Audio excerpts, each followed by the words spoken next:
What's going on, everybody? Welcome to episode 4 of the Winners Win podcast presented by iKon Boats. Today we're joined by a really special guest, one of the hottest young guns in professional fishing right now, Bass Pro Tour angler Drew Gill. Welcome, Drew. We appreciate you hopping on. What's up, dude? I am just ready to talk fishing, man. Yeah, of course.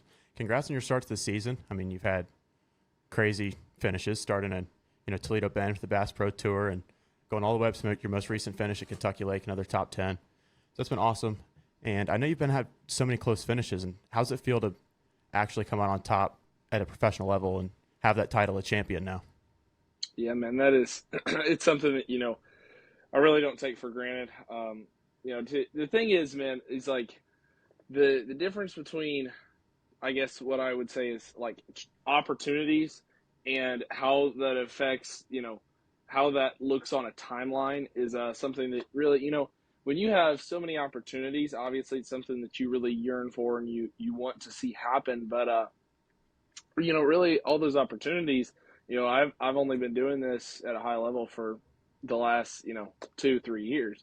And so even though it's been a lot of opportunities, it's not been something where it's really been like something that's bothered me in the back of my mind for a long time. It's just been something where it was kind of a positive thing to have so many, close calls and opportunities to win, and not was like, hey, I keep setting myself up for this. Eventually it's going to happen. Eventually I'm going to catch the right breaks and I'm going to get to win one. And to get to win the first invitational stop of the year at Rayburn was really cool, man. It was something that, I've been looking forward to for a long time, as long as my career has been around. And, to get the opportunity to win one was something that's pretty indescribable.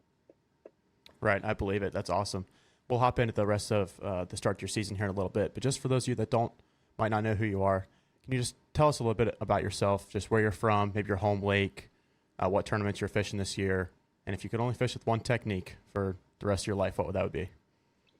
Yeah, man. So I'm from Mount Carmel, Illinois. I'm fishing the Bass Pro Tour, the Tackle Warehouse Invitationals, and fishing some Toyota events as well. This is my first year doing this full time without college fishing being a part of it. I fished the last, 3 and change years in college events, both with Wabash Valley College and with Campbellsville University. And, it's been a big part of my career up to this point. This is the first year I've been doing it without college fishing being a part of it.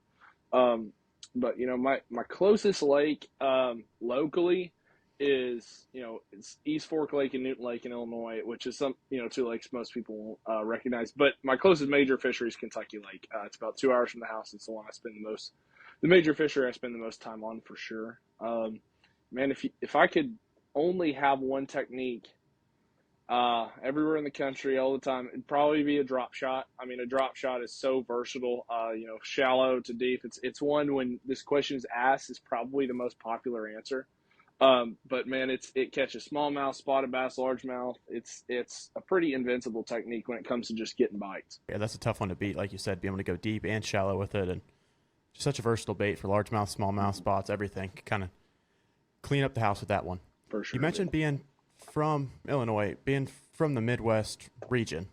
Mm-hmm. How do you think that those fisheries kind of set you up to be where you are now? I know there's a lot of tough fisheries in the Midwest. I'm from Ohio, and there's a similar situation where it seems as there's more junk fishing lakes and type of that thing and grinder tournaments than there are when you go travel down south or up north farther and get to really experience how truly great some of these fisheries are. So how do you think that set you up to be where you are now, fishing the Bass Pro Tour and on the professional level at such a young age? Yeah, man. So fishing in the Midwest, really, it kind of prepares you for a couple things. Really, the first one is fishing pressure.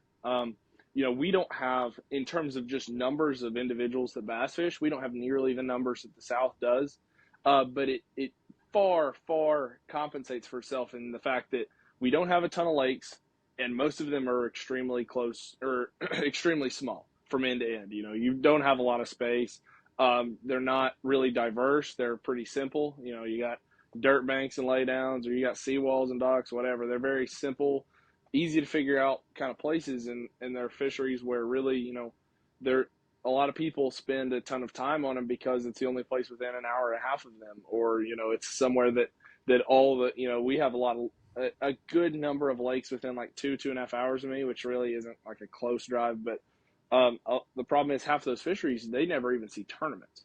like they don't see tournament pressure. And so although at times those lakes can be fun, I mean, for as far as tournament fishing goes, they're not really practical because you would never fish a local tournament on them when you were fishing around the house. And so, fishing pressure is something that you really learn to cope with from a young age fishing around here.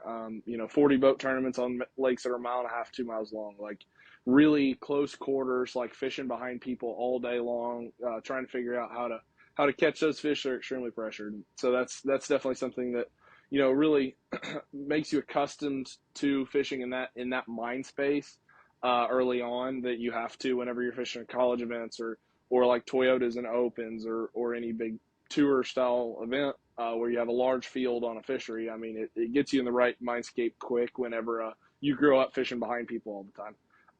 And the other thing is just generally tough fishing in low weight tournaments. I say tough fishing. The lakes that are most immediate around my house that I fish the most are probably the best lakes in Illinois. Consistently they take 17 to low 20s to win tournaments, and that, I mean, that's solid weights. Even though they might not have had the most fun day of fishing ever to catch that weight, that's generally what it takes to win around the house. And so they're a little bit better weights, but the fall off from the win to fifth place is generally extremely steep. It may take 17, 22 pounds to win, but it only takes catching, 11, 12, 13 pounds to get a check. And so, when it comes to fishing on places where you don't get a ton of bites or you don't have a ton of opportunities, it really polishes what you do really fast. It makes you extremely detail oriented, and it makes it where you have a bit of an obsession with tackle prep and organization and maximizing time and things like that, because of the fact that if you can only generate 3 or 4 good opportunities to catch an above average quality fish in a day's time, and you have to land all of them to have any chance to win, and if you don't land it, that's the difference between you winning that tournament and not. It makes you extremely, what I would say, dialed into kind of the reality of, if I'm going to go out here and I'm going to fish this tournament, I have to have everything in order and ready to go in such a fashion that I don't make any stupid mistakes that cost me, landing a fish, because I'm only going to have a set number of opportunities to catch a good one in a day's time.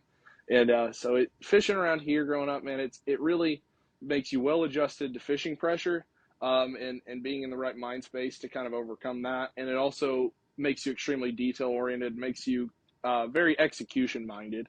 You don't have the opportunity. You never get on a deal where you're like, oh my gosh, this deal's so good, I can do it poorly and still win, because that just doesn't exist around here. If you're going to win a tournament, you're going to have to do everything right.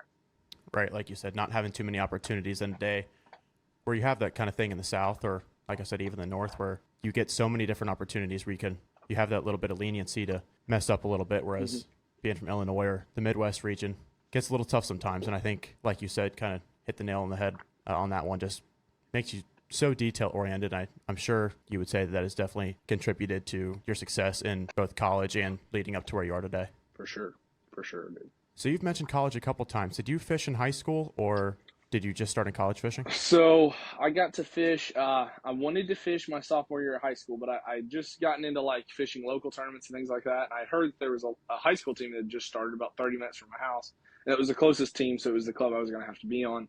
And I found out about it about a month or two too late to get on the team for that year, so I didn't get to be on it my sophomore year. And then my junior year, I was on the high school team and got to fish half a dozen high school tournaments.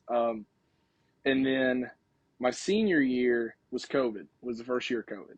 And so I totally lost my senior year of high school fishing. So I did get to fish in high school, but it was fairly minimal. I mostly just filled my time with local tournaments because of the fact that, I didn't get to do a lot of fishing in high school through actual high school club. But I then went into college fishing kind of going, I don't have a large sample set of tournaments to know whether this is something that I'm good enough at to do long term or anything like that. It wasn't a big enough sample set where I really knew whether I enjoyed fishing all these new lakes all the time. And then I went into college fishing going, at least it'll be cool that I'll get to go see all these new fisheries and really get to go fish some places that I've seen on TV forever. And I stepped into college fishing and saw pretty early success. Not like a lot of people say pretty early success, and what they mean by that is they stepped in, they won a tournament, or they stepped in like immediately had a couple top tens. in my opinion, yes, although that is extremely successful, that's a really rare instance. And success is kind of, it's really susceptible to definition. And I just wanted to step in and be competitive right off the bat. And so for me, success was I stepped in and had a couple, a handful of top 50 finishes out of 200 something boat tournaments that told me, hey, I'm competitive enough at this that I'm in that weight range where if I had a couple extra bites, that catapults me to top 25 or potentially top 10, and like it's attainable. It told me it was attainable, and then my freshman year in the spring, I had one top 10 on Lake Guntersville, and as soon as I had tasted a little bit of success, that was kind of all it took for me to wholeheartedly buy into it and say this is what I want to try and chase. So that's super crazy to me that you really started this all junior year of high school, and now being so young have really all they made it up to so many people's dream. What do you think was the biggest key for you to be accelerated so quickly in that process to go from starting your junior year to making it? This is one of the biggest things that I think is come into play for me personally, in terms of growing up where I grew up, is that when you grow up bass fishing, and I grew up fishing from as long as I can remember, and started bass fishing when I was 13 or 14. But when you grow up bass fishing at a very young age, let's say 6, 7, 8 years old, fishing every weekend on very popular, well-known fisheries in the South, surrounded by people that have fished forever, you get really entrenched in like the bass fishing culture and everything, and the do's and don'ts and all the rules that we had for so long about bass fishing. And I was fortunate enough to grow up in a part of the country where we really didn't have that, because we don't have that rich bass fishing culture. We don't have, you didn't have like, oh, these guys over here are up on a pedestal because they're just so much better than everybody else, like your local hammer kind of scenarios. Like we didn't have that. And so, we just grew up just going fishing, and didn't have a lot of rules about it. Just went bass fishing, and it coincided with the time that the initial start of the ability to know the truth, which is the inception of forward facing sonar. It was the inception of being able to separate fact from fiction. And as soon as I, growing up, not having all those rules on me all the time, I was able to actually step into the era that we have now of forward facing sonar and just learn bass behavior from the fish themselves, and not learn it from all of the lore that we had for so long that most of it was wrong, and all of the theories that we had that oftentimes were a little bit misplaced or a little bit inaccurate. There's some truth to it. Some of it was a little bit inaccurate. And like I was conveniently timed and placed well enough that whenever forward facing sonar came around and gave us the ability to learn so fast, I grabbed onto that opportunity and just maximized it as much as possible. And it through thousands and thousands of hours on the water through college fishing, and all these learning experiences, I've been able to get where I've gotten today just by seeing all these different fisheries at all these different times, and use that technology to just learn, to expose myself to what's actually going on in these fisheries every time I go there, and truly gather information about how the fishery works, just at a very systematic level. And that's something that's been extremely important to me, because as you learn more, and as you develop more a deeper richness in your understanding of bass behavior, the faster you get on it everywhere you go. Because that's the difference between getting to where you're learning the rules and the facts of bass behavior and being a good guesser. Because your good guessers a lot of times can still go out there and fight it out and figure a little bit out enough to where they can work up a good tournament. But your guys that truly understand the rules of bass behavior and things like that are on them immediately. They stay on them, and no matter what changes, they're going to catch them every day, the entire tournament, no matter where you go. And that's something, I'm really striving to be more like, and it's something that, it's a process, but it's something that I feel like I'm on the right track for.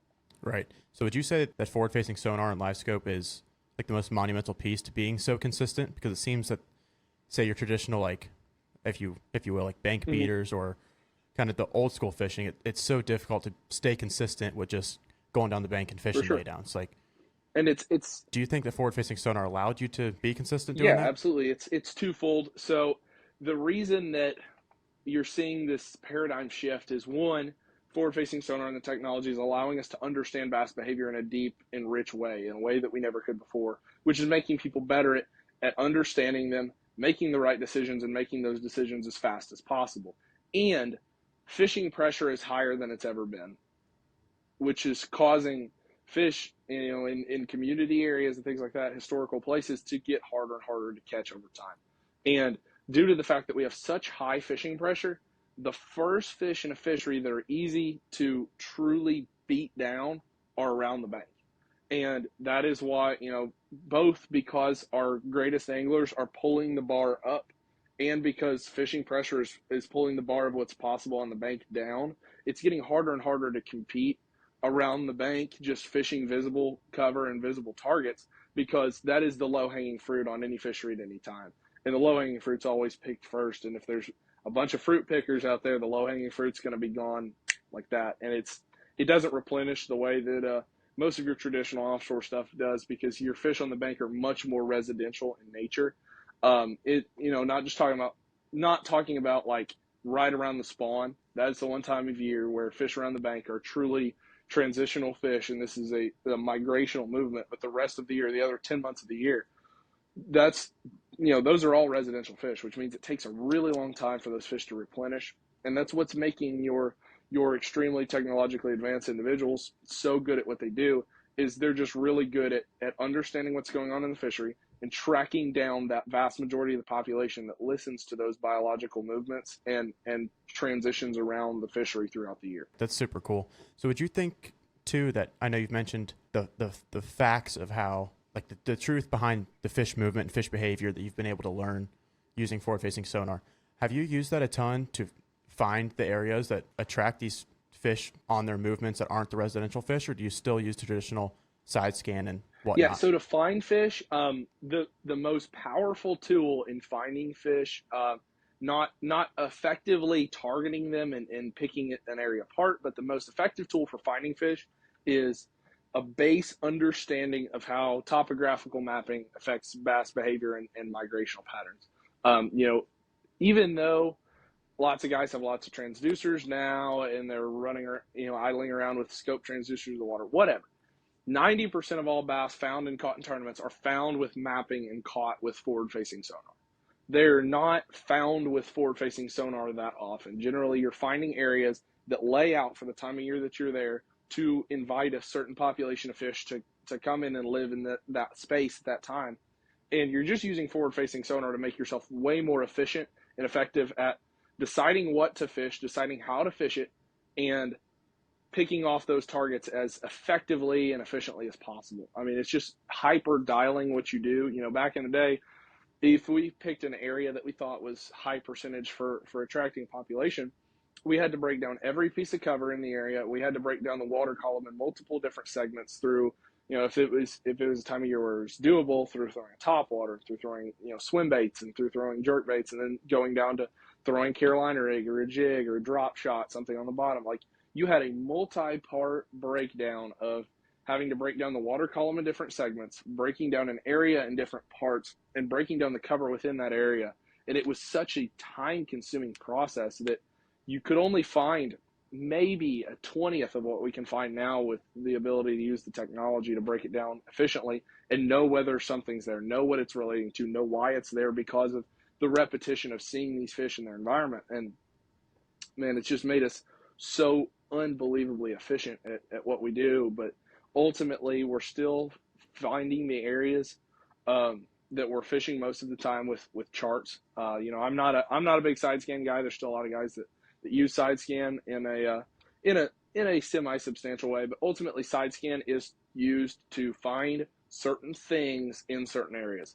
And ultimately, I'm not fishing an area because of the things in the area. I'm fishing an area because of the area, and I'll fish whatever is available. And so, through that logic, I'm just finding an area that looks right, pulling up, looking around. Versus the side scan logic is like, I'm just going to go find all the things in the area. And that's what we did before we were able to effectively find the things while we're on the trolling motor. But my math with it is, now with our trolling motors, they're so unbelievably fast. And if you got like the Quest on your boat and you're going 4 miles an hour, either I do one pass at 4 miles an hour in practice, or I do two passes, one at 6 miles an hour and one at 4 miles an hour. Like, by my math, one pass at 4 miles an hour is going to make you far more efficient than doing two. And side scan will occasionally come into play if you get super dialed on what you're looking for. So let's say you're fishing for example, this is the low hanging fruit of the scenario, but like a brush fishery. If you're on a brush fishery looking for brush on secondary points in a certain depth of water, once you've got that dialed enough where you think that every time you find it, there's a population there, then you can side scan. But you know, really, I try to keep myself mentally from ever getting to the point where I feel like I'm dialed enough that I don't want all the information. I just want some of it, and that's what you're choosing with side scan, is you're choosing to get some of the information, but not necessarily all of it. And it's something that I don't utilize a lot, but I know guys still use it. I honestly use my 2D sonar more than I use side scan, because the thing about 2D sonar is that if you have a through hole transducer, it will shoot through the hull of the boat and allow you to use it on pad at speed. And it's amazing how much information you can gain from just having your 2D on while you run around and practice. Just instead of running around like a maniac and burning extra gas, run it like 35 or 40 miles an hour and just keep an eye on your 2D, see what happens. You know, see what areas of the lake have forage in them, or you know, if you're on a lake with a thermocline, see where the thermocline changes, you know, how it trends as you run around the lake. Keep an eye on, like if you're on a fishery of grass, the changes in the height of the grass or the thickness of the grass or where the grass stops and starts. You know, the amount of information you can gain and multitask while you're moving around with 2D sonars is really impressive, for sure. It's something that I utilize a lot. I think a lot of people underutilize that technology, for sure. Right, and just to add on to that, I know up here in Ohio, a lot of the guys use through hole transducers on like Lake Erie, for example, and I found some of their best rock piles, and for sure, or just like sure, bait balls or whatever, just running around the lake between I've islands. used it on Ontario and Champlain quite a bit, finding little areas of rock that, you know, because the thing is with the rock is our mapping is really, really good. It's as developed as it's ever been, and it's unbelievably accurate. But there are times where you'll find like rock or some sort of natural cover in the water that's not necessarily part of what I'd call the topography. Just running around on 2D and seeing the change in the hardness, or seeing that little bump up. And if it's not really about like at the St. Lawrence River, seeing something pop up, you know, seeing a rock vein pop up is not going to make me stop. There's a million islands and rock veins, things like that. Really what you're doing is you're taking the speed that the boat's going and the ability to see what's under you as you're running to get an idea of what is the normal, what is the base standard for the bottom composition and structure. You know, how does the bottom look in this area of this fishery? And you're just looking for changes. You're not necessarily looking for anything specific. You're just looking for something that's different from everything else. And it's a real time saver in Florida and the Great Lakes especially. And like you said, going back to the forward facing sonar too, just how much more efficient. It's almost leveled the playing field with guys that have been local to a lake for 10 years or so, or longer. Yep. It definitely levels that playing field and allows you to gain as much information as you can on that lake in a much quicker fashion. You know, bass fishing used to be a lot more about who knew more about the fishery, and now it's become more about who knows more about the bass. And that was a big paradigm shift that we've seen from forward-facing sonar, and it's something that I really think is a major reason that it's come under attack by a lot of individuals that are local to certain fisheries or in local trails. Like the only trails that you're seeing that are really cracking down on forward-facing sonar are generally local trails, because of the fact that a lot of the members of those trails have spent so much time on those fisheries, and it's taken so much time for them to collect the knowledge about the fishery that they have. But ultimately, that knowledge of the fishery and where to find what, and, you know, where they generally go certain times a year, gets washed away whenever we have the ability to have the objectivity of not where should they go or where should they be, but where are they and what are they doing. And the objectivity of the ability to understand bass behavior, just the bass themselves, not just understanding the fishery and the way it lays out, but understand the bass themselves, has overtaken the ability to just know where something is, or where one area that every, you know, year, 1 week of the year just gets good for whatever reason. Now it's removed that kind of, you know, I guess what I'll call mental logbook of information that locals had for so long, that was so beneficial to locals, where if somebody's willing to put the time in to understand bass behavior and understand their needs, if you understand their behavior and their needs, all you got to do is find what they're looking for. And as soon as you find what they're looking for, you find them. And kind of adding to that objectivity point that you said, one thing I've heard you talk about in the past that was super cool to me that I think really like resonated with me since it's more how my brain works. Your ability to turn the abstract fishing of sport into such a game of numbers and logic, and just being able to use that to your advantage and being so much more efficient is something that's really cool. Can you kind of talk about how you do that?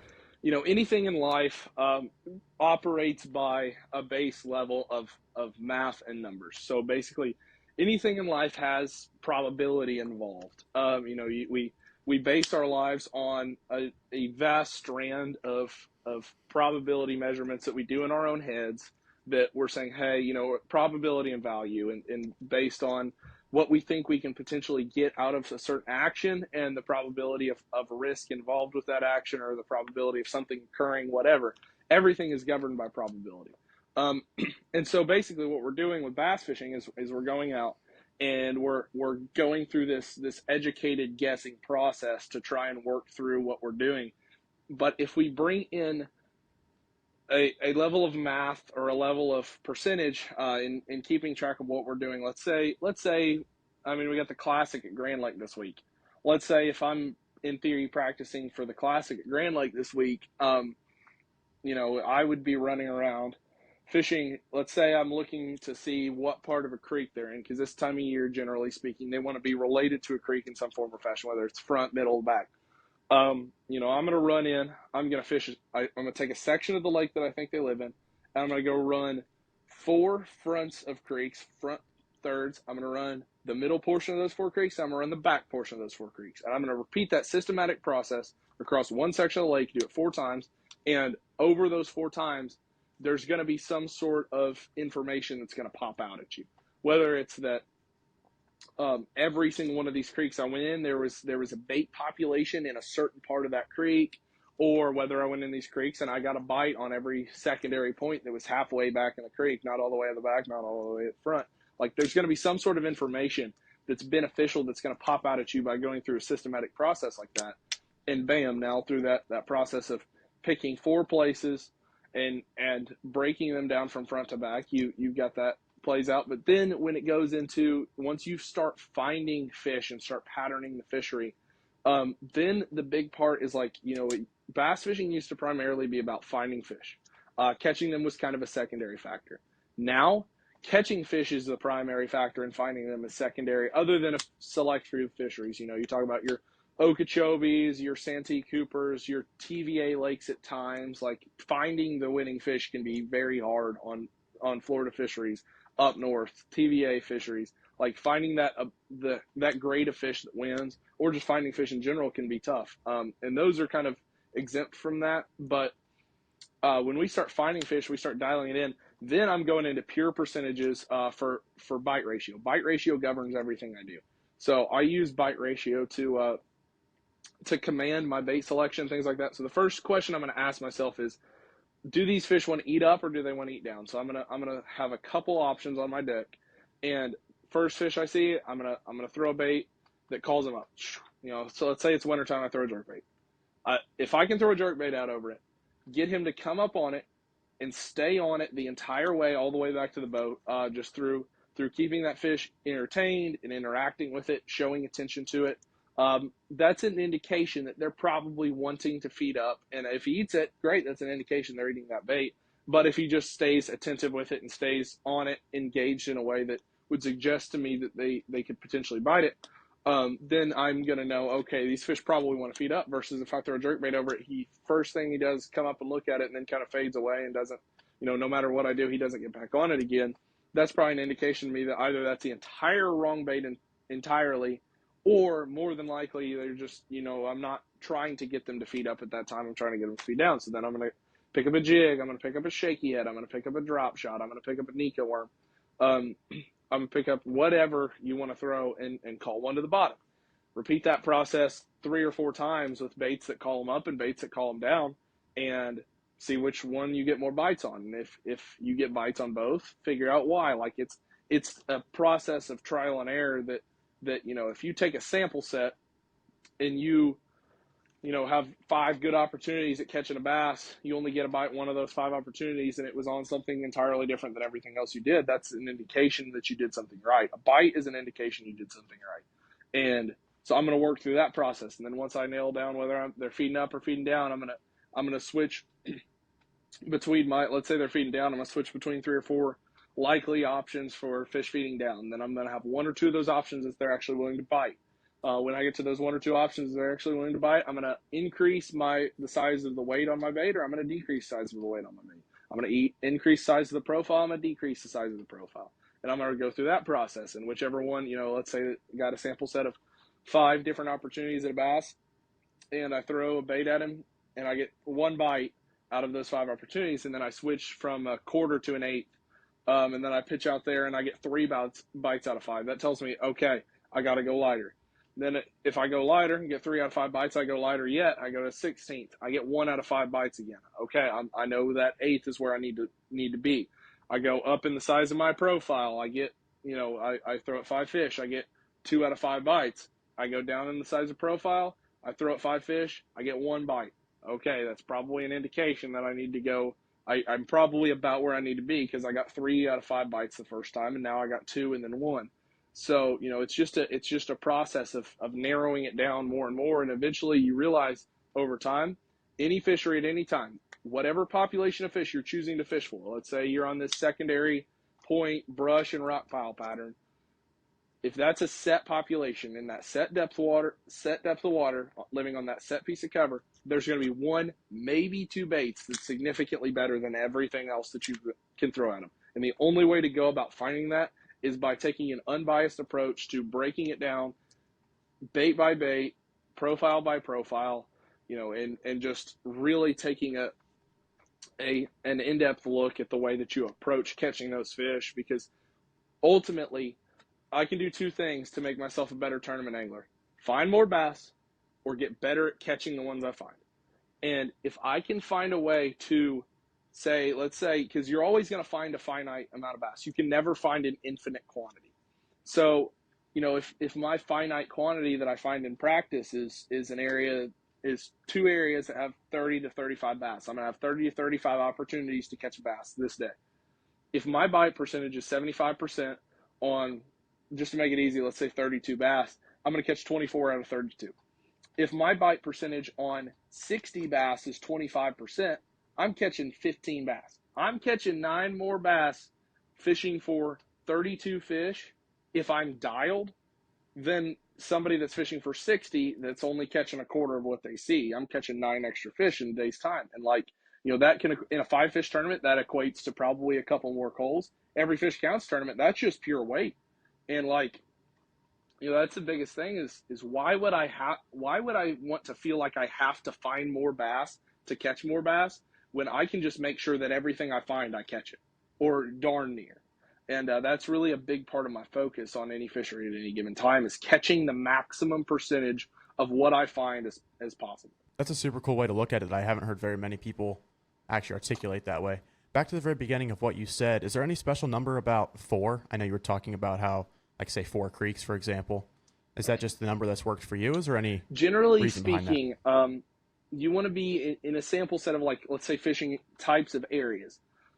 You want to stay in generally that 3 to 5 zone, because the thing is, any fewer than 3, and you're probably not getting a big enough sample set to understand whether that's truly going to play out the way that you think it will. Anything bigger than 5, and chances are, just geographically, the odds of you finding more than 5 of the exact same type of area within a section are not high. And when you start looking for something, looking for more than 5 of the same type of area, you're probably expanding so far geographically that you're getting out of that section of the lake that lays out the way it does, and you're starting to get into up lake or down lake. If we're talking about mid lake, or if you're down lake, you're starting to get that mid lake section where it's a little bit more flat and a little bit more rounded. You're starting to expand so far that your sample set might be a little bit skewed based on how that part of the lake lays out. And so really, and the other thing is, more than 5, chances are by the time I get to 5 different areas, I'm going to have it broken down far enough that I don't need more to add to my sample set to figure out what's going on. Chances are by the time I get to that part of my set, I've got it figured out enough where I'm specifically looking for a certain thing. I'm not just generally looking anymore. Yeah, that's definitely interesting. Going back to what you said too about not necessarily having to find so many more fish and really focusing on your bite percentages instead of finding that giant school of fish. How was your adjustment fishing that every fish counts Bass Pro Tour style coming from the 5 fish limit? Yeah, the biggest adjustment with the every fish counts format style, which is really it's a combination of factors. It's every fish counts format. It's the fact that the weight's 0 throughout the event multiple times. And the length of time that we're there for an event, it's 9 days from the start of practice to the end of the tournament. It really makes it where you can't focus necessarily on finding individual fish or individual little places. Your focus has to be more on just trying to understand the fishery as a whole. Running around fishing a few different areas of the lake. Ideally in practice, you get a few different conditions to look at to try and run the lake under different sets of conditions. And really you're just trying to build an assumption of, what type of fishery you're dealing with and what stage of the year that they're in.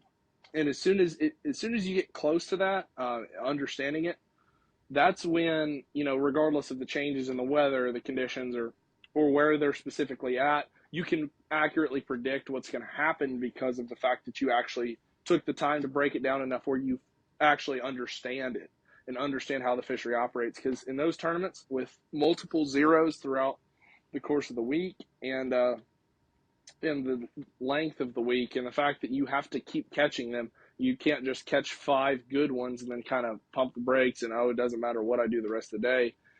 You have to keep catching them. Getting 5 bites, I don't care what fishery we're on, getting 5 bites, even if they're good ones, is never enough. And so you really have to be extremely in tune with the fishery to be able to repeat the process often enough to get the amount of bites required to have a good tournament. And that's, that is where you go from the headspace of I'm just trying to figure out a good way to fish my style the best, or to fish a certain area, and I'm just going to commit to this little zone or whatever. That's when it breaks over from that being okay and good enough to kind of work up a good tournament if you do it right, to you straight up just have to understand the fishery and understand what's going on to have a good event. If you don't understand it, you're never going to have a good event. And that's a big mental transition between the two. Yeah, dude, like you said, having 9 days on a fishery, it really just comes down to the understanding of the fishery and moving with them and adjusting. It's not one of those things you can kind of just stick with them for the 2 days of the tournament. And it seemed to not have affected you too much. I have your finishes just to start the season. Obviously started the season this year with the 3rd place finish in your first ever Bass Pro Tour event on Toledo Bend, which was awesome. Obviously, right after that, your first professionals win on Sam Rayburn for the Invitational, straight into the Gunnersville Toyota, which I believe you didn't have any practice for and came 11th, right? Yeah, I didn't practice for Gunnersville, not because I didn't want to. I just didn't end up having time after Rayburn. I was kind of swamped, and when you're building a busy schedule, you don't necessarily factor winning an event into that schedule. And so I didn't end up having time to practice for Gunnersville, but it was fun. Gunnersville's a good lake. I really enjoy it. Yeah, that's a tough problem to have, right? No more time because you won an event. Go straight into the 45th at Santee and Bass Pro Tour, to another top 10 Invitationals, West Point Lake, and to another top 10 the Toyota Series on Kentucky Lake. That is one heck of a start to the season. So many top 10s, got your win, and you still have so much more in front of you. So that's going to be an awesome year for you. Yeah, I'm hoping so, man. I'm really enjoying what I'm doing, and enjoying catching bass and catching a lot of them. Catching a lot of them has been happening over the last ones, but you're not ever guaranteed to catch a lot of them. But it's just been a big blessing. It's been a really fun run of events. You look through that schedule, there's a lot of diversity there. There's quite a few different style events in there, different style fisheries, big places, small places, offshore places, on the bank places. Like it's been a unique run of tournaments, but I've been very blessed to have had the success I've had this spring, and hoping to keep it rolling when we go to Dale Hollow here in a couple weeks. I know being top 10s and everything is nothing new to you, but just having that start has to feel really good. And how did it feel to fish Championship Day in your very first Bass Pro Tour event?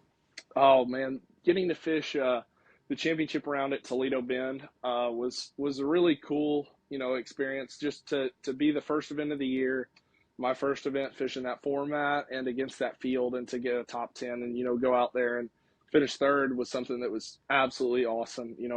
I fought pretty hard that day to catch what I caught. I was just behind Dustin at the end of the second period and thought maybe I'd have a chance to catch up.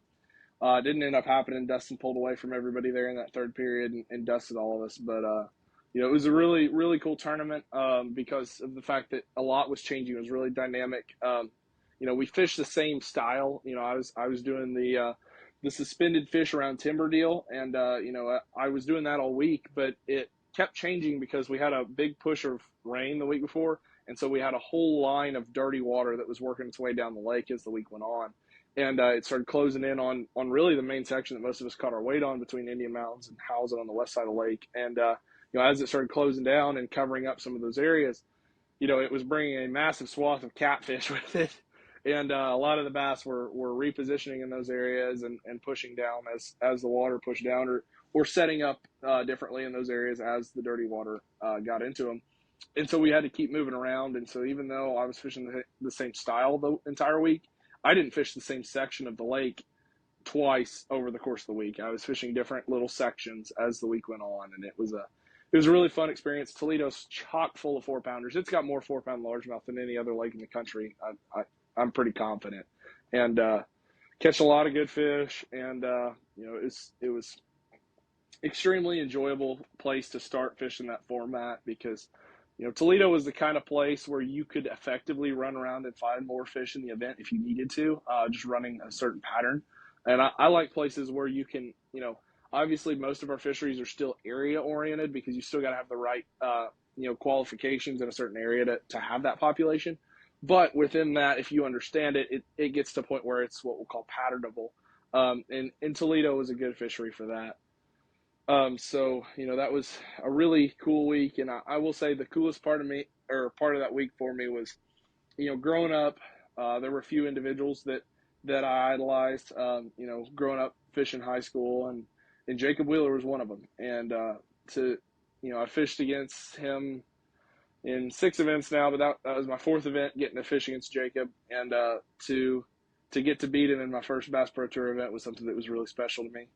And something where fishing in that field, it's something where you got to you can't get starstruck beating certain people and going, this is like some sort of medal, because obviously it is our goal to go out there and compete the best we can and to win ultimately and to beat everyone else in the field. But like, we all know who Jacob Wheeler is. Jacob Wheeler has dominated the sport for the last, as long as I can remember, to 6, 7, 8 years ago, he's been the best in the world. And to get the opportunity to beat him the first time that I've ever competed against him and beat him was really special to me, just because of the fact that, he's so much better than everyone else at what he does. But the thing is growing up, you almost see individuals like him, like, the runs that Alton Jones Jr. has been on, and Becker and Eber and Patrick Walters and Ott Defoe, and like, you see those runs as so otherworldly that you forget that they're human, and that they're, technically speaking, they are mathematically beatable. And that's something that you don't really get a grasp on until you get the opportunity to beat them. And it's something that, really mentally was a huge win for me, just because I grew up watching guys like him and thinking that there's no way in the world that I could ever compete at any level good enough to compete with them. And to get to hang with him all week was something that was super cool to me. Yeah, dude, you've obviously fished against some super good competition, and the Toyotas, the Invitationals, even the College Series, a lot of those guys fly under the radar. I mean, you have the Dalton Heads fishing, Red Crest, and some extremely good fishermen, Easton Fothergill fishing the Opens and doing really well, the Tucker Smiths. But getting to fish that level and getting to fish against, the Jacob Wheelers, like you said, the Dustin Connells, the Spencer Shuffields, Matt Beckers, the list goes on. Just that level of competition, to be able to do so well in your first couple events has to be something really special, like you said. Yeah, man, it's just like a feeling of validity in my mind that, like, it's kind of the imposter syndrome thing. No matter how, until you're established in your career at anything, there's a level of feeling like you kind of faked it to get there, or you just got lucky, or you just got fortunate. And really that's something that kind of sticks with you when you feel like you're not worthy of being in a group of individuals for anything in life. And so to get to step out there and get to compete against those guys and hang with them and even get to beat them is something that, really is important in breaking that imposter syndrome and that feeling of just kind of being there and not truly being like feeling like you can actually win. It's something that's really important to that side of things on the mental game is, if you go out there feeling like no matter how good you do, the best you can do is get beat by those individuals. That's not a place that you can effectively be for a long period of time, headspace wise.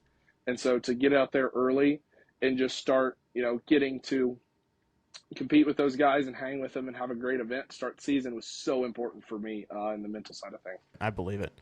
That's super cool you're able to do that, and hopefully it will continue with your track record so far. It's looking bright for you, but your most recent finish, another top 10, like we said, on Kentucky Lake. Just kind of talk about that a little bit. How'd your practice play out? I know that tournament was a little bit weird with a lot of nasty weather coming in on days 2 and 3, and just talk about how'd your practice go for you? Did that? Yeah. So Kentucky Lake was one I was really looking forward to. Anytime I get to go to Kentucky, it's both I enjoy going there because I feel like I understand the fishery really well, and it's a sentimental thing for me. I've spent a lot of time on Kentucky Lake, so it's one of those deals where when a big tournament comes to the lake you spent the most time on, it almost feels as if you're just going fishing, and then, oh, by the way, there's a tournament going on this week. Oh, I guess I got to put them in my box and take them to weigh in. But practice for me was kind of a one-sided deal. I got on catching some quality largemouth early in practice and went to looking just for that the rest of practice. Ended up catching a couple smallmouth kind of by chance toward the main lake and having a little bit of that in my back pocket, which came in later in the event. But, I really was focused on trying to catch largemouth. With the smallmouth deal at Kentucky, you got to put a lot of time in to find enough smallmouth for that to carry you for 3 days. So largemouth deal was kind of my primary deal. And I went into it finding a bunch of brush and isolated targets around the bank and around a lot of the major creeks on the west side of the lake, and throwing an Alabama rig, throwing a jerkbait, and I caught 15 and change the first day of the tournament, which was kind of a surprise to me. I mean, wasn't a poor day by any means on Kentucky Lake last week, but it was not the day I was hoping for. I was hoping to start off the tournament with a 17, 18, 19 pound bag, and starting off with 15 and change, especially, I had an almost 4-pound smallmouth bail me out the first day, and it was a real shock to me. And so I went around, just kind of wondering how I was going to spend my second day. Second day, I roll out. I was like, well, I've got this one little spot that I fished yesterday that I didn't really fish right, and I had a couple good ones that I saw, but I never got any of them to commit. So I was like, I'm going to pull up on this. I had already had a limit at this point, but I was like, I'm going to pull up and fish this real quick and just see. Hug my rig out there, reel it over it, and a 3.5-pound smallmouth eats my Alabama rig, and I get him in the boat, and I'm like, well, I mean, this is a kind of a textbook looking little place to catch some pre-spawn smallmouth, so I guess I'll try and run around and find some more of this. I started running around, caught another 3.25. Then a few spots later, my co has a big largemouth jump over his A rig, and so I'm like, well, that's quality fish, whatever. He's reeling his rig up to the boat and literally breaks the surface trying to eat it and doesn't hook it. So I'm working my way down this bar that fish was on. Pull up to the end of it, have a good one, follow it all the way to the boat, and I'm like, dang it, she's not going to eat it. And right at the troll motor, just stomps it. Almost 5-pound smallmouth. And I was like, man, this is really cool. So I ran it the rest of the day. I ended up catching a couple more like low threes and calling out my 2 and changes, and had 18.5 pounds of all brown on the second day of the tournament. And, that was really cool. That was the biggest bag of smallmouth, just smallmouth I've weighed at Kentucky to date. And, the smallmouth have always been kind of a question mark to me in the winter and springtime. And so to get to where I actually understood them a little bit it was just kind of a personal win for me. And then the next day I was going out and I was like, okay, I'm gonna go trash smallmouth all day. I'm gonna go catch a big bag of browns. This is gonna be super fun, whatever. It ended up blowing really hard out of the north, and we were rolling pretty good sized waves on the main lake, and that was really detrimental to my smallmouth fishing because I was catching them all pretty shallow. And obviously, Jake still did it, Matt Robertson still did it, but most of the field that was catching smallmouth pretty much struggled on the last day, and it ended up kind of coming to a crescendo at about 9:45 that morning for me. So I run out, running all my smallmouth stuff, struggling, switching up baits, can't get any committals. And I pull up on a place that I'd caught some bigger largemouth in practice, and I was like, well, I'm gonna see if I can catch some better than average largemouth here. A couple of them just to where I can skew my bag up by catching a couple big ones, even if my bag's not that good on average. I had like 11 pounds at this point. Huck my rig over a brush pile. Fish flies up, eats it. I pull into it and breaks off. I'm like, what in the world? 4 pound smallmouth comes up, jumping with my rig.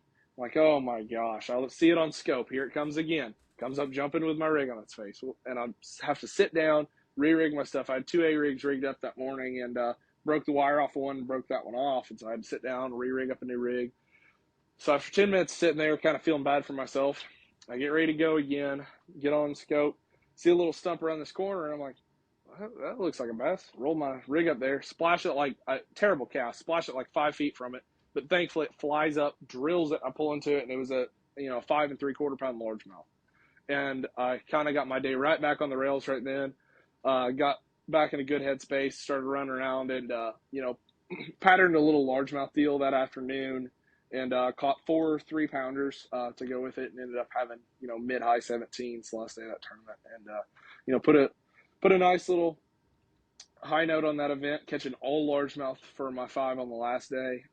Just really caught a mixed bag the first day, all brown the second day, and a good bag of all green the last day. And it just, it was good to, I really like events where you can kind of diversify what you're doing and feel like you understood what was going on a couple different ways. That's one thing I love about multi-species lakes is you can have a couple different main deals going on and play those whenever you need to. It's kind of like, having a wild card in your pocket.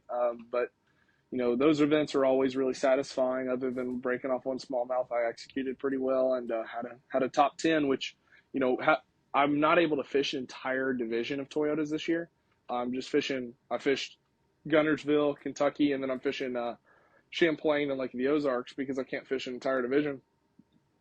So to make it for Wheeler, I have to have 3 good events, to make sure I make it through the wild card. In that wild card division, you got to have a lot higher average to get an invite to the championship. So, but I started off the year with an 11th at Guntersville and a 6th at Kentucky. So I'm really going to have to botch it pretty bad at Champlain and Ozarks to not make Wheeler. So that's something, I always love making the Toyota Championship because in terms of bang for your buck, there's no championship in the sport that you get as much out of as that Toyota Championship. That's for sure. And being able to have, like you said, those top 2 really good finishes in the Toyotas definitely has to take a little bit of weight off your shoulders just for those last 2. And that is something that was really cool. And I was looking at the results from Kentucky, just having an all brown bag on day 2 and all green on day 3. Like you said, being able to diversify yourself is something that's cool, and you don't get a chance to do it a lot of these places for sure. You get to go to. So in Guntersville, I know you said you had an 11th place finish with no practice, which is really impressive because you know how stout that field is too. Was that something too you were able just to do that, finding areas like you were talking about earlier?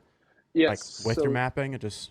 So Guntersville it's a Tennessee River fishery. It's kind of a standard TVA deal where really if you don't have the time to break it down, you're really behind the curve. And so I didn't have any time to practice. So I went out, going, okay, I'm going to try and work in, I'm going to try and spend the most of my first day of the tournament just fishing new stuff and running around trying to figure out where these fish are moving into some of these creeks are going to be, because you don't have time on the TVA to find the main river stuff in the tournament. The main river stuff on the Tennessee River takes way too long to find. And so I start fishing some of the creeks. I pull up in one area, catch like a 3.5 pounder and almost 6. And okay, that's cool to see, but it was just kind of a little eelgrass bay that into a creek that had a fork in the middle, and right in front of the fork there was 2 good ones. So I was like, that's cool to see, but I'm going to need a little bit more substance than that to get where I need to be. So I start running around fishing a lot of stuff down lake, and really just not seeing a lot of success from it. And so I made an adjustment. I was like, I'm going to go see if I can't fill my limit on this bridge over here.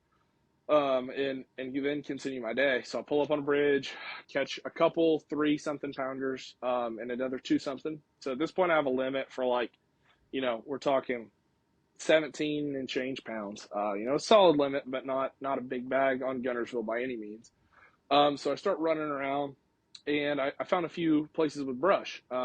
Places that I thought set up right to have some quality fish around, and then there was brush that happened to be there, and so they all got on the brush. And I'm talking like 6 to 12 good ones on one pile. And you'd pull up, and if you let them sit long enough, you could pull up and catch one good one.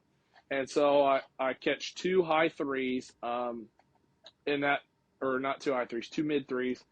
Call out my two something, call out one of my lower threes, and that was my day. The first day I had almost 19 pounds. It was a really solid first day. I mean, without practice, like I was happy with it, but I was in like 45th place.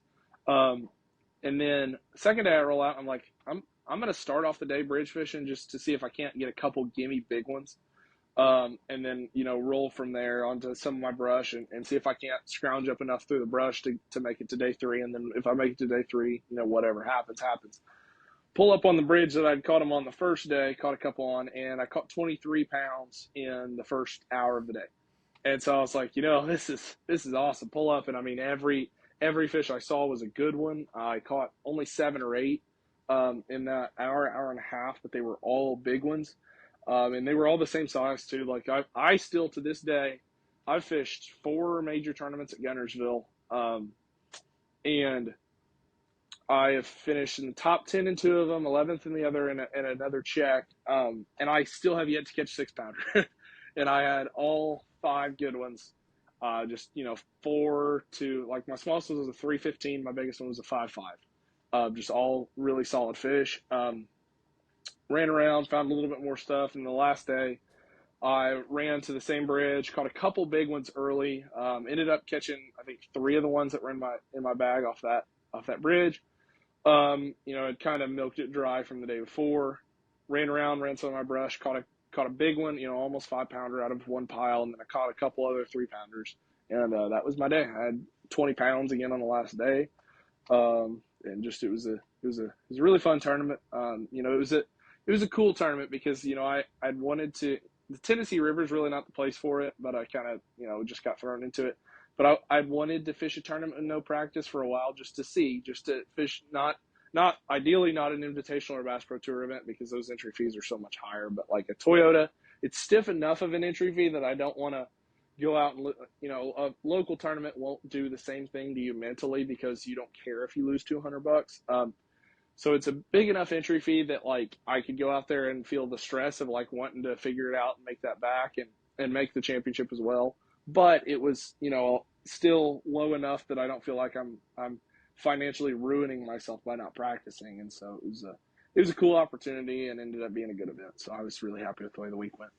And Gunnersville has blown my mind this spring. The weights that it's pumping out, and it's fishing so good. Unbelievable. Yeah, it's crazy. I've seen Hayden Marbit from Auburn has just been running it down there. He won that Toyota, obviously. Lighting them on fire. Yeah, that place seems like so much fun. Yeah, it's an awesome fishery because when you find somewhere that's worth fishing, generally it's worth a lot. Like there's a lot of good fish in one area. Right. Yeah, definitely seems like a really fun place to be. One thing I want to touch on is a lot of people would consider you, I think, to be one of the best shallow forward-facing sonar anglers that there are.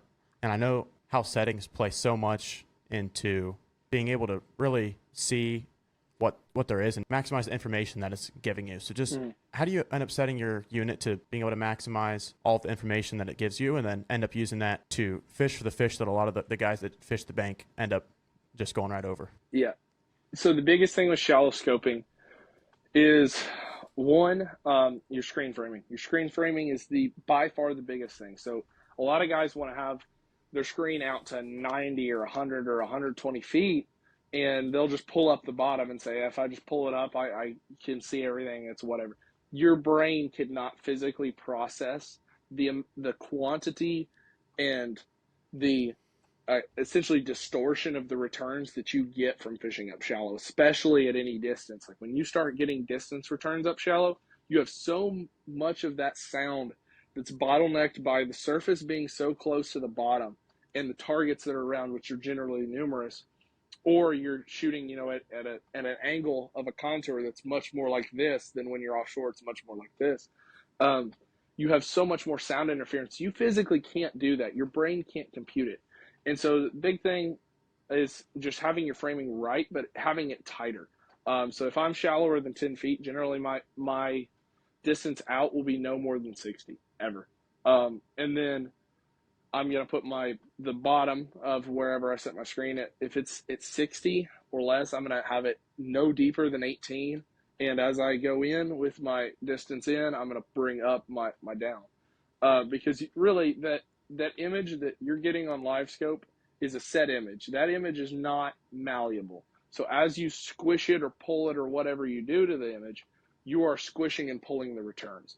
And I want a bass to look like a bass, and I want it to look the same every time, which means I'm going to keep my framing consistent. And I'm going to, when I put my out further out, I bring my down further down. I don't want to take those returns of those fish and make them not look like fish and make them just look like blurs or blobs or whatever. Because I don't just want to return. I want to know how big that fish is. I want to know which way he's facing. I want to know which way he's swimming.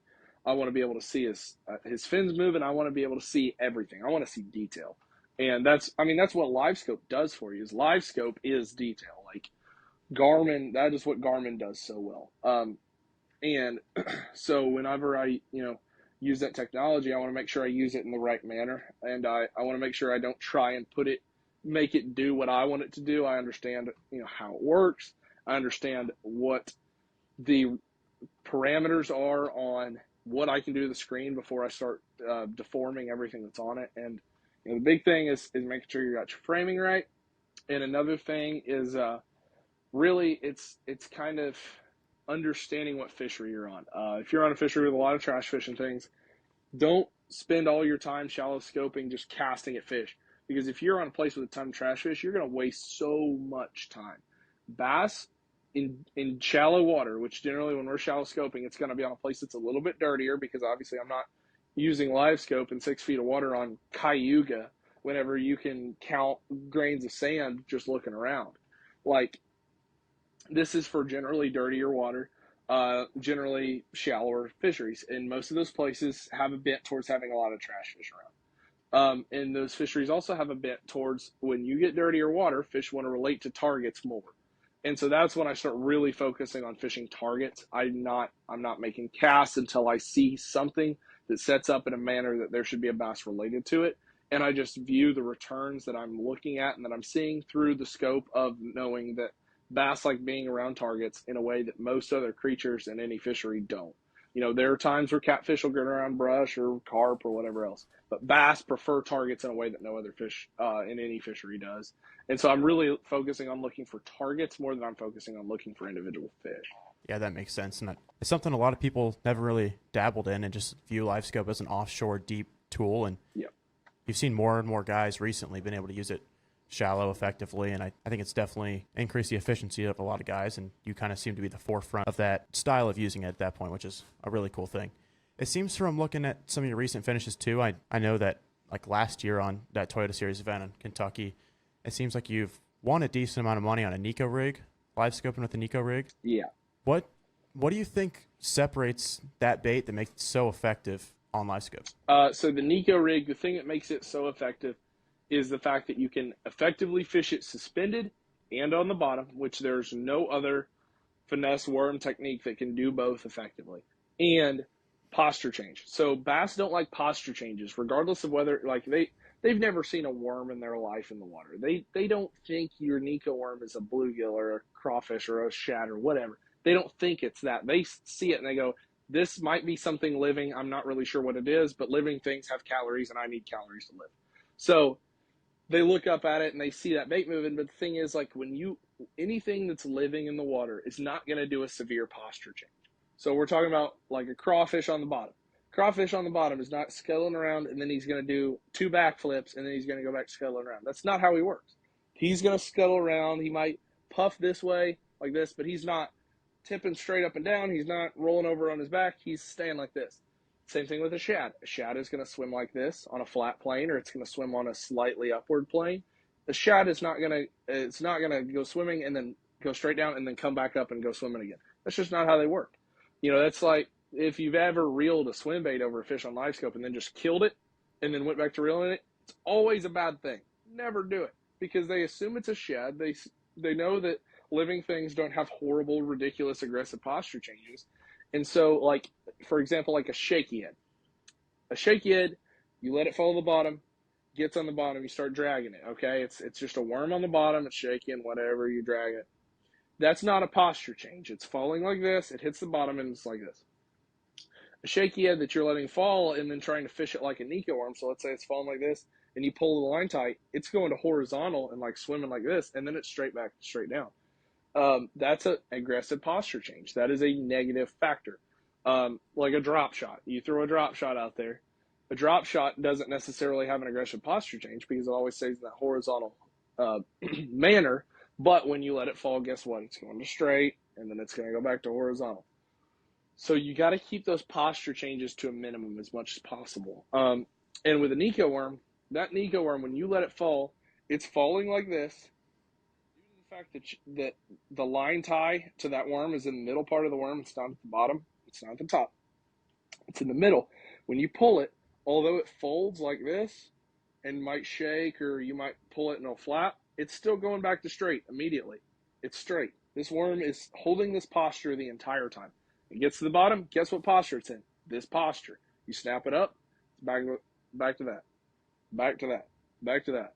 It's staying in that vertical posture. It's not down there just being stupid and going from straight to horizontal, or going from horizontal to straight, whatever. It's keeping a consistent posture, which is really natural, and it just flat out gets bit, man. Like smallmouth, spotted bass, largemouth. I've caught so many big fish of all three varieties on that bait. That is by far the best big largemouth catching worm that's ever existed. And it's something that will be something I never won't have tied on. Right. And going about the best weight or size worm, is that something that just goes back to looking at your bite percentages and really Yep, playing with for that sure. nail weight size? Playing with your weight Right. size, playing with your bait size, and just going up and down. Color selection is pretty simple. I'm going with green pumpkin or a dark color, and that's going to be it. Just pick one of the two. They'll bite one of the two better than the other all the time. There's going to be one that's better than the other. Just pick whichever one that is. Is there any like universal characteristic of the worm that you end up using that makes that better? Yeah, man. So the big thing about Nico worm fishing, a lot of people do it with a lot of different baits.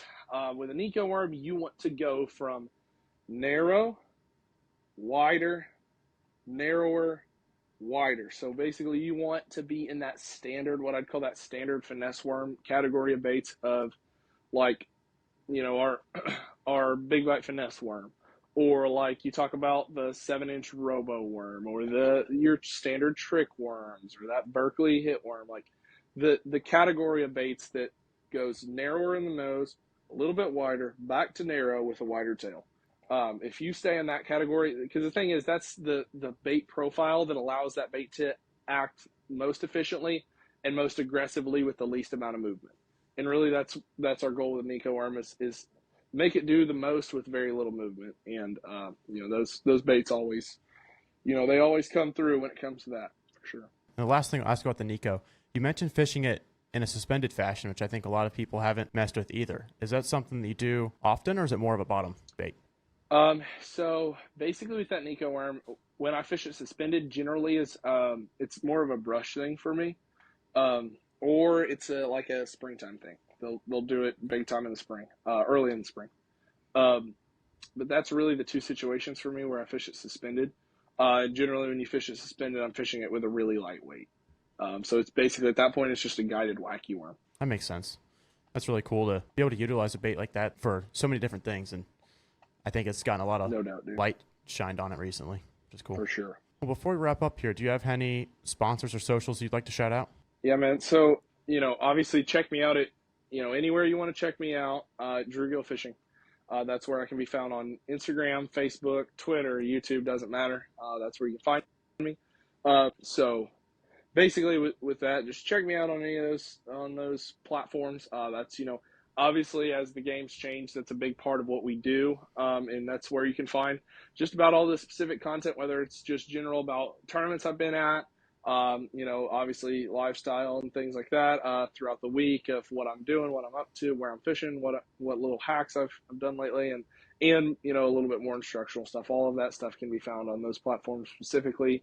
Instagram and Facebook is where I'm found the most right now, but YouTube's something that I'm looking to expand on. Obviously, it's a very valuable platform. It's something that I'm looking to do more of in the future, but it's just something that definitely check out for sure. And I really appreciate everybody for tuning in and listening. It's been a good time.